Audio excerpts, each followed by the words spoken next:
Ouais, chers frères et sœurs, donc spécialement vous qui êtes écumènes, qui allez vivre ce premier scrutin,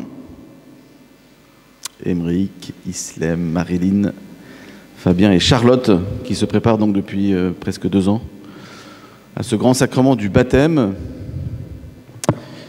Vous nous aidez à comprendre en fait les textes que nous avons entendus aujourd'hui, notamment ce long évangile et magnifique évangile de la Samaritaine, que nous entendons normalement tous les 3 ans, mais quand une paroisse a la joie d'avoir des catéchumènes, l'Église demande que chaque année, quand il y a des catéchumènes, nous entendions cet évangile en priorité. Donc c'est pour ça que ce n'est pas l'évangile de l'année B, mais c'est l'évangile de l'année A, de la Samaritaine aujourd'hui.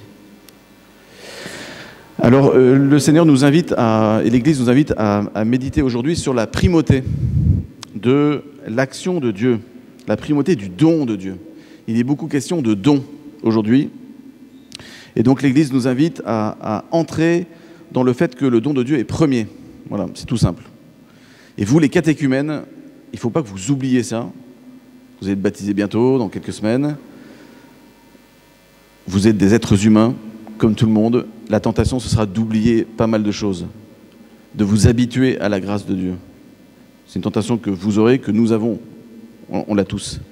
D'oublier que ce que nous avons en termes de foi, de charité, c'est le fruit d'un don de Dieu. C'est Dieu qui vous a attrapé en premier, ce n'est pas vous qui l'avez saisi. Il faut que nous nous souvenions tous de ça. C'est pas moi, c'est pas vous qui m'avez choisi, dit Jésus, c'est moi qui vous ai choisi. Vous avez été choisis. Il n'y a aucun mérite de votre part à recevoir le baptême dans quelques semaines. Comme pour nous tous. On n'a pas de choses à faire valoir à Dieu en disant « mais regarde, quand même, je mérite toute cette grâce que tu m'as donnée ». Pas de mérite, rien du tout. Voilà, on est sortis nus du ventre de notre mère et nus nous retournerons en terre. Parce que j'ai pas la miséricorde de Dieu, je ne l'achète pas, quoi. Je ne peux pas dire « écoute, franchement, bon, j'étais parole de Saint-Saint-Nizier, j'ai fait le parcours alpha, je ne sais pas trop quoi, j'ai fait plein de trucs. » Quand même, bon. Non, rien du tout. C'est par pure grâce de Dieu, par pur don de Dieu. Voilà. Et donc ça, en fait, c'est l'un des sens de ce que Jésus veut enseigner à la Samaritaine et le sens de la première lecture qu'on a entendue. La première lecture parle donc dans Exode 20, c'est le texte, l'un des textes les plus célèbres de tout l'Ancien Testament, des 10 commandements. Dieu n'a pas balancé ces 10 commandements comme ça, comme on va balancer un texte en disant écoutez, lisez ça, ça va vous aider. En fait, quand Dieu révèle les 10 commandements au mont Sinaï, en Égypte, il dit d'abord je suis le Seigneur ton Dieu qui t'ai fait sortir du pays d'Égypte. Et ensuite, il donne les commandements. Ça, ce petit verset introductif en fait, est capital pour comprendre les commandements. Le problème, souvent, c'est qu'on oublie ce premier verset et on se focalise sur les commandements en eux-mêmes. Mais on ne peut pas comprendre les commandements si on ne comprend pas ce que Dieu a dit en premier. En premier, il a dit « Je suis le Seigneur ton Dieu ». Je suis. Ça fait penser à 17 chapitres plus tôt, Exode 3, 14. Dieu avait dit à Moïse « Je suis, je suis ». Il s'est présenté comme ça. « Je suis, je suis ». Ça fait écho à ce qu'on a entendu tout à l'heure dans l'Évangile. Je suis, je le suis, moi qui te parle. Parle du Messie. Jésus révèle à la femme samaritaine ce que Dieu, le même Dieu, Jésus c'est Dieu, le même a fait à Moïse en Exode 3, 14. Je le suis, je suis. Donc quand Jésus dit à la femme je suis, elle a pigé. C'est pas simplement ah ouais t'es qui non, c'est je suis. Elle tilte tout de suite. Ah ouais, je suis, Exode 3,14. C'est Dieu, c'est lui le Messie.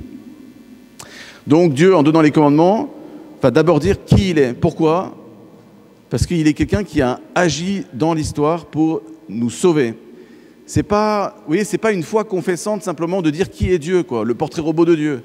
C'est pas simplement la foi du catéchisme, même si c'est important.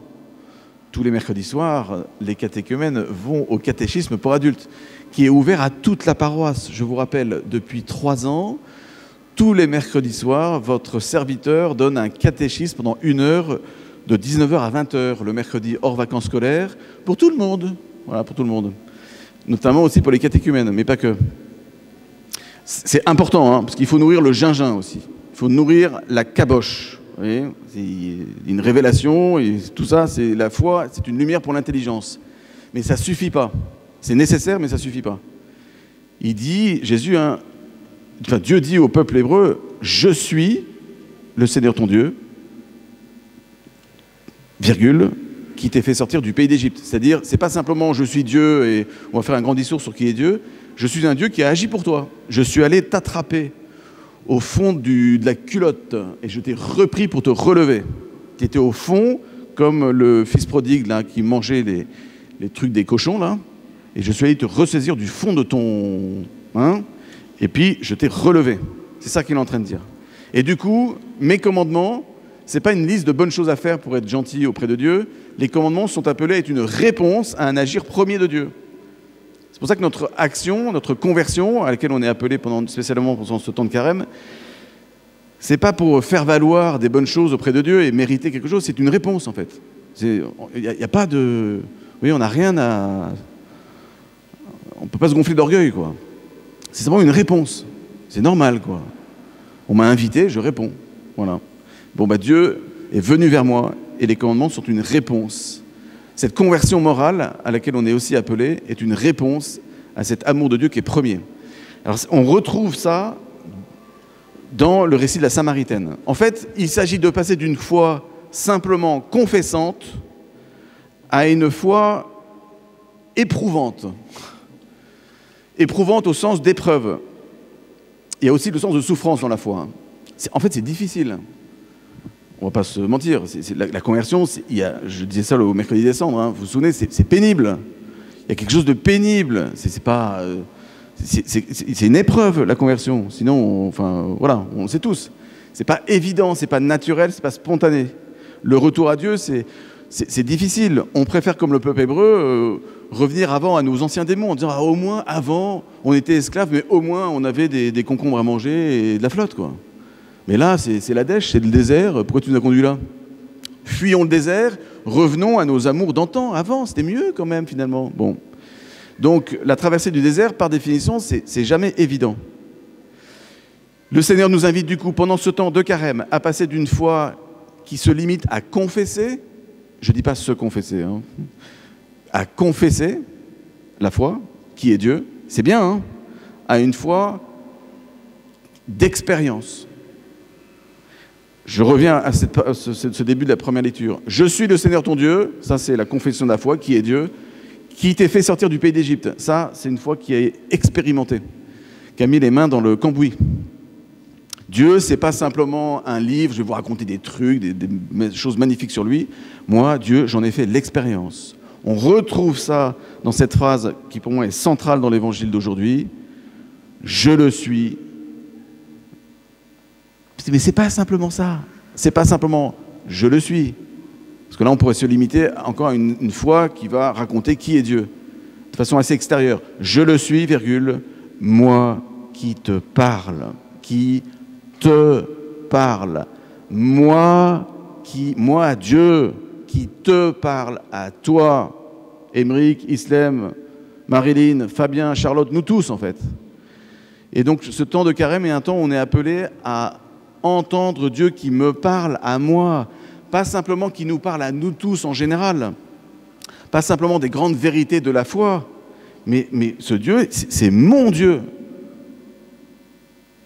Il m'a parlé à moi. Et la Samaritaine, elle a laissé son seau d'eau, là, dit l'Évangile. C'est un petit verset à la fin qui passe parfois inaperçu.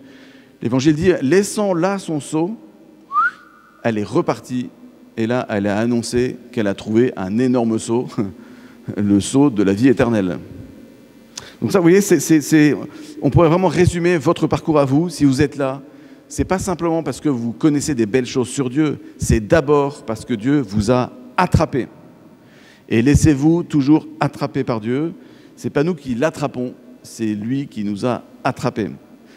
Saint Paul dit la même chose, hein. À un moment, il dit « j'ai saisi le Christ », et il se reprend, et il dit « en fait non, c'est plutôt le Christ qui m'a saisi ». Voilà. Souvenons-nous de ça, vous nous rappelez ça, si vous êtes là, on l'entendra la nuit de Pâques quand vous témoignerez, c'est que vous avez été saisis. Il y a un moment où il a fait irruption, comme l'ange Gabriel a fait irruption un jour dans la maison de Marie pour l'Annonciation. Vous pouvez tous dire avec vos mots à vous, ah bah oui, effectivement, Dieu, il m'a parlé. Pas il parle, mais il m'a parlé.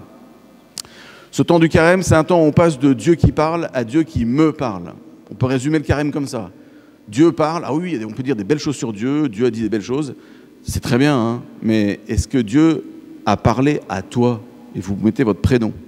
Si vous avez l'impression que, bon, il parle, oui, mais enfin, me parler à moi, moins, eh bien, demandons cette grâce au Seigneur, pendant ce temps de carême, de vivre ce que la Samaritaine a vécu. Je le suis, moi qui te parle. C'est donc l'expérience d'un don qui est premier. Vous remarquerez que Jésus a demandé à la Samaritaine « Donne-moi à boire ». Jésus ne s'est pas servi. Il n'a pas dit « Pousse-toi doigt que je m'y mette, je vais me servir ». Je suis quand même le créateur de tout ça. Le puits, vous vous souvenez, hein, dans l'Écriture, c'est un lieu de rencontre. C'est le Tinder des Juifs. Bon, Tinder, c'est pas forcément une grande référence, mais bon. Bon, le puits, c'est toutes les applications que vous pouvez imaginer des Juifs et du coup du chrétien. C'est un lieu de rencontre. Il n'y avait pas Internet à l'époque, donc on allait au bord du puits. Vous avez les grandes rencontres, Isaac, etc., qui ont rencontré leurs femmes au bord du puits. Donc quand Jésus s'approche à l'heure la plus chaude de la journée, tout seul avec une femme, l'Évangile, à un moment, dit hein, que les apôtres se disent, mais c'est très pudique, hein, parce que bon, Saint Jean dit, les apôtres furent surpris de voir Jésus avec une femme. Ils ont dû commencer à se dire, ben alors, il fait quoi là? Bon, c'est un lieu de rencontre nuptiale.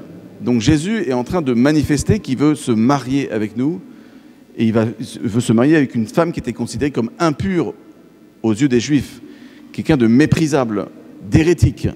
Pour des histoires que je ne voulais pas revenir là-dessus, mais les Samaritains étaient considérés par les Juifs comme des gens hérétiques.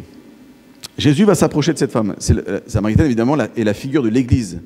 Jésus s'est approché de nous pour vivre des noces nouvelles avec nous, et puis pour donner quelque chose de neuf. Et donc, il va procéder par étapes. Je suis le Seigneur ton Dieu qui t'ai fait sortir du pays d'Égypte, vous vous souvenez? Bon, bah, il va faire la même chose avec elle, il va aller l'attraper, la prendre là où elle est, en éveillant un désir nouveau dans son cœur. Elle passe d'une foi un peu extérieure à une foi personnelle. Donne-moi à boire. Jésus se met en position de mendiant. Il veut recevoir, il ne veut pas attraper, il ne veut pas prendre. Il nous saisit, mais il ne va pas nous phagocyter. Jésus lui-même se reçoit de son Père dans la Trinité, vous vous souvenez? Eh bien, Jésus vient éduquer cette femme en lui disant « La grâce ne s'attrape pas, la grâce ne se contrôle pas, on ne va pas se servir dans la boîte à grâce, on la reçoit.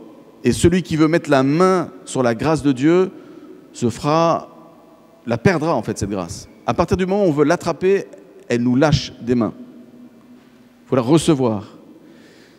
C'est l'antithèse, si vous voulez, la contre-posture du péché originel. Le péché originel a consisté, c'est raconté de manière symbolique, mais le péché originel n'est pas symbolique, comme vous le savez, c'est un acte historique, mais raconté de manière poétique dans la Genèse.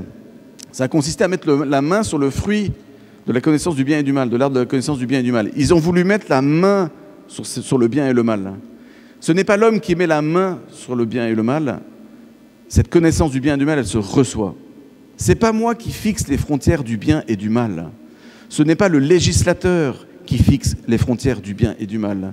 Ce n'est pas une assemblée de députés ou de sénateurs qui vont décider si l'avortement est un bien ou un mal. Vous voyez, c'est ça que ça veut dire. Ce qui se passe aujourd'hui en France, qui est une calamité et une honte, se trouve dans les premières pages de la Genèse. Vous voyez, ça se reçoit, la grâce de Dieu. Le bien se reçoit. La dignité de la vie humaine se reçoit. La bonté de la création se reçoit. Ce n'est pas moi qui la fabrique, ce n'est pas moi qui la prends.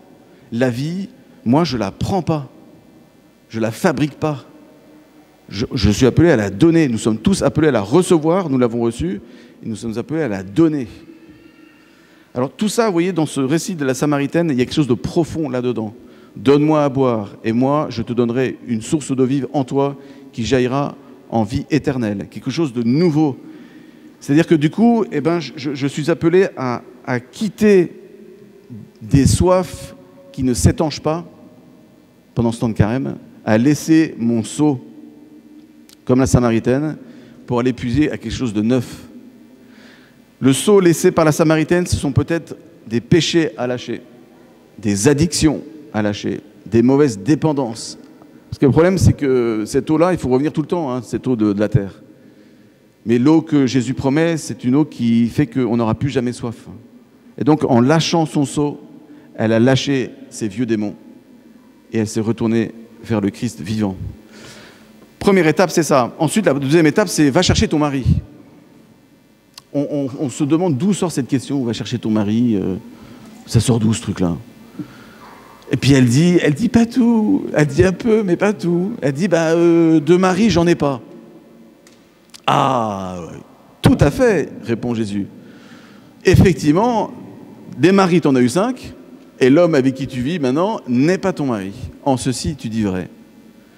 Il est sympa de dire ça, parce que franchement, elle avait dit quand même 5% de la vérité. Lui, il va s'engouffrer dedans et il va tout déballer. Et c'est ça qui va toucher la Samaritaine d'ailleurs. Il m'a dit tout ce que j'avais fait. J'ai rencontré celui qui m'a dit tout ce que j'avais fait. La révélation du péché est une étape nécessaire dans ce cheminement de conversion. Et vous, catéchumènes, ce n'est pas simplement une expérience de Dieu, c'est toujours un danger chez les catéchumènes et chez nous tous de se limiter dans la préparation au baptême à simplement la foi confessante. La foi confessante, elle doit devenir une foi transformante. Une foi transformante, c'est quoi? C'est un changement de l'agir concret. Je suis désolé de sortir ce mot qui n'est pas à la mode, mais Jésus n'était pas à la mode non plus. Ça s'appelle la morale. Si vous êtes gêné avec ça, prenez l'éthique. C'est un côté homéopathique, si vous voulez, très bien, mais c'est la même chose. C'est une conversion qu'on appelle des mœurs, c'est-à-dire une conversion de l'agir. Je ne peux pas simplement confesser Dieu sans reconnaître qu'il y a une conversion morale aussi. Il y a des situations de vie qui sont incompatibles avec l'Évangile. Et le Christ n'a pas fermé les yeux dessus. Ce serait très facile pour nous les prêtres, très facile, de ne parler que de la foi dans nos prêchis-prêchats et dans la préparation des catéchumènes au baptême. Et puis toutes les questions qui dérangent, parce qu'il y en a des questions qui dérangent, sur tout ce qui est de la morale. Je vais rentrer dedans maintenant, mais vous voyez ce que je veux dire. Il y a quand même pas mal de choses qui piquent. Jésus, il n'a pas occulté ça. Il n'a pas commencé par ça, mais il n'a pas occulté ça. Alors, il ne faut pas commencer par ça. Jésus n'a pas commencé à dire à la Samaritaine, bon, avant toute discussion préalable, va chercher ton mari parce que c'est le bazar dans ta vie morale. Il a commencé à la rejoindre. C'est ce que Jésus a fait avec vous. Après, va chercher ton mari. C'est-à-dire, la vie que tu mènes n'est pas complètement compatible avec mon amitié à moi. Et ensuite, il va la conduire vers l'adoration en esprit et en vérité.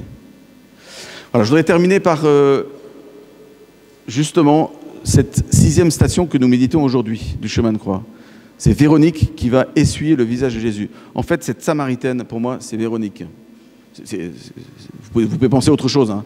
Mais Véronique correspond très bien à cette Samaritaine. Pourquoi? Parce qu'elle s'est laissée approcher par le Christ qui est venu vers elle et elle a donné de la consolation. Donne-moi à boire. Donne-moi à boire, c'est aussi donne-moi, console-moi, aime-moi en fait. Donne-moi de l'amour. J'ai besoin de ton amour, de ta bonté, de ta tendresse. Véronique a fait ce que Jésus a demandé à la Samaritaine. Elle a déposé ce linge de tendresse et de délicatesse sur le visage du Christ. Et qu'est-ce qui s'est passé? Le Christ s'est imprimé en elle, en fait. Il s'est imprimé sur ce linge, mais en fait, c'est surtout une image pour montrer qu'il s'est imprimé en elle. Voilà, on va demander au Seigneur, pendant cette semaine, que nous nous laissions approcher par lui, que nous lui donnions cette tendresse, cet amour, cette délicatesse, par la prière, par une conversion concrète par rapport à un péché qu'il faut lâcher comme le seau de la Samaritaine qu'elle a laissé au bord du puits.